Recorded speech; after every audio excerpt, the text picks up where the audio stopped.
how is it that we come to this point? This is the third historical wave of gambling in America, and it's sort of had a boom-bust cycle, and it's in the boom cycle now. And it seems to me that you've been able to have an overview, and would you share with us some of the insights you might have? Well, I get insights every day as to what gambling does.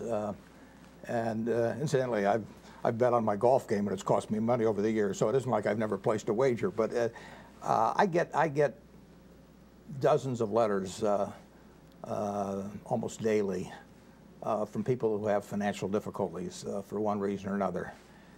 And the reasons overwhelmingly come from three sources.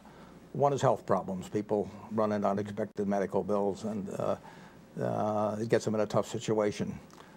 Second, they get in trouble on credit cards frequently, and a credit card is a temptation to many people.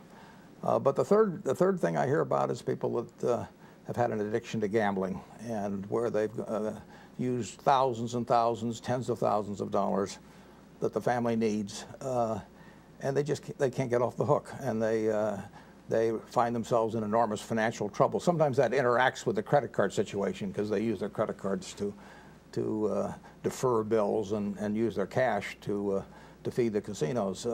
So I've seen just time after time the kind of misery that these people write me about. And incidentally, I get a lot of letters from prisoners too. I seem to be a favorite pen pal of a lot of prisoners. And I got one the other day, for example, where a fellow had stolen, this was extreme, but he'd stolen $2.2 million from his employer to feed a gambling addiction. And he acknowledged it, and he said he was going to spend his time in prison for it.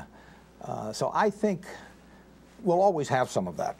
But I think for the state of Nebraska particularly, the state I love, and my family's been here since the 1860s, I think for the state to essentially prey upon its citizens, create more of these addictions, create more of these letters coming to me every day, I just think it's wrong. I think it's cynical on the part of a state to raise money from people who basically can't afford it by promising them a dream that is not going to come true for any but the tiniest fraction of the people that participate, and to cause people to get into the kind of trouble that I hear about every day. You know, I think it's interesting when you talk about it out of the pain. It's pain. This government has promoted this as a painless revenue stream. Yeah. Only the willing are doing it. Another promise that's made is that it's economic development. There's nothing getting developed. It's a transfer of money. I mean, basically, if you take the losses of everybody that participates in gambling, and it's not gaming, it's gambling, if you take the losses, it will end up going three places. It will end up going to the state as taxes to some degree. That's not development. It will end up paying part of the operating expenses of the operation, but any place you spent the money would pay part of the operating expenses of that establishment, and it'll go to the owners. Now, you mentioned if we follow the money and if we do the math, you mean the players are losers? Yeah, well, I mean, just assume that Nebraska had this and our Nebraska money to Nevada and the state. Could it have an effect then on taking money out of a local economy that might then not be spent on other items? Well, if Nebraskans lose, just pick a figure, 100 million at casinos. If they lose 100 million, I mean, that's 100 million they don't have to spend on food and toys for their children and movies and everything else. I mean, those are the letters I get. These are people that have been tapped out. It's all gone. In many cases, they've run up balances on their credit cards, and frankly, when I write these people back, I often advise them just to take bankruptcy. I mean, they don't really have an alternative. They're in so deep, and the position of the state of Nebraska should not be to create a whole lot more people that are in that position. Prison correspondence would mean that there's crime involved. That people... Addictions produce crime. I mean, addictions produce crime. Not every case, but if you have a large group of people that are addicted to drugs, you're going to have more crime. If you have a large group of people that are addicted to gambling, you're going to have more crime. People get into impossible situations when they get addicted to something like that, and some people will opt for crime, some will opt for bankruptcy. You know, some may commit suicide. What's an amazing thing is across the nation, though, gambling has been promoted strictly on its benefits. There is no mention of the addiction, the bankruptcy, Well, there's the a lot of crime. benefit to the owner. I mean, and there's the occasional lucky person. But for every lucky person, there's hundreds of thousands that just keep feeding the kitty. And net, it's a big loser for the citizenry. It's certainly clear that a given percentage of people will become addicted and use money they've got no business using. And that percentage is not a small percentage.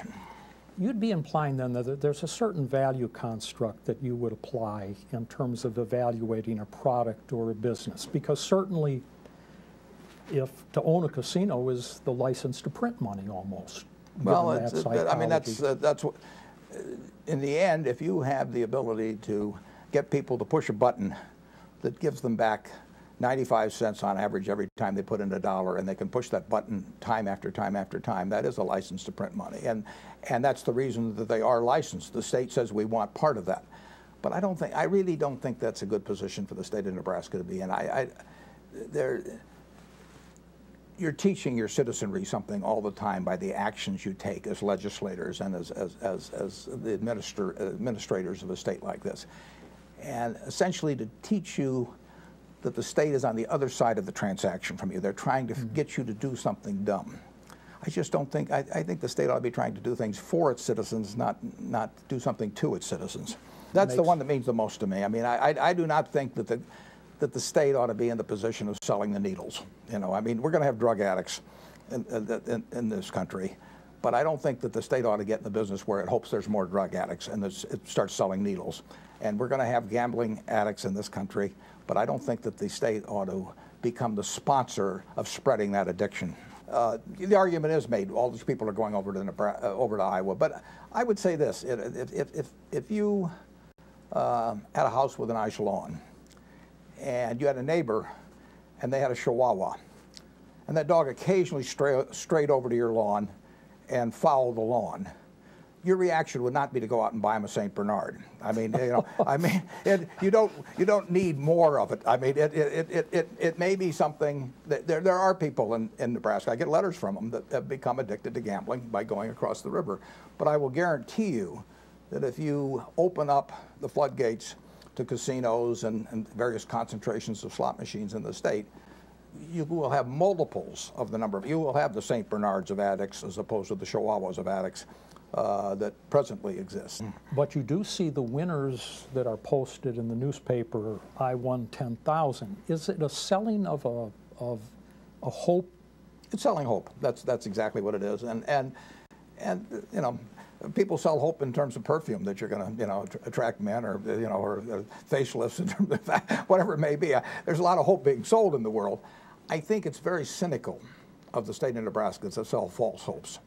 And if you are taking 1,700,000 people in the state of Nebraska, and you're going to say, on behalf of the state, you're going to say, I want to take hundreds of millions of dollars from practically all of you, so that I can stick a couple people's name up there as winners. I don't think there's anything hardly more cynical than that. Take 1 million people, and 50 of them, or 30, or some number out of that million, are going to change their circumstances dramatically for the better. But you're going to have the other 999,000 plus who are going to lose the ability to take their family to a movie, to buy a toy for their kid at Christmas, or worse yet, become an addict and lose everything they have, including their self-respect, you know, and break up their family. I just think that's a terrible trade-off. Tom, every Nebraskan will have a chance to say what kind of a state they want to craft for their children. I mean, they can. That's what the ballot is doing, and in the process, they're teaching their children something about the kind of state they want to have. They're teaching about what government should be all about, and you know, that's what we have a democracy for.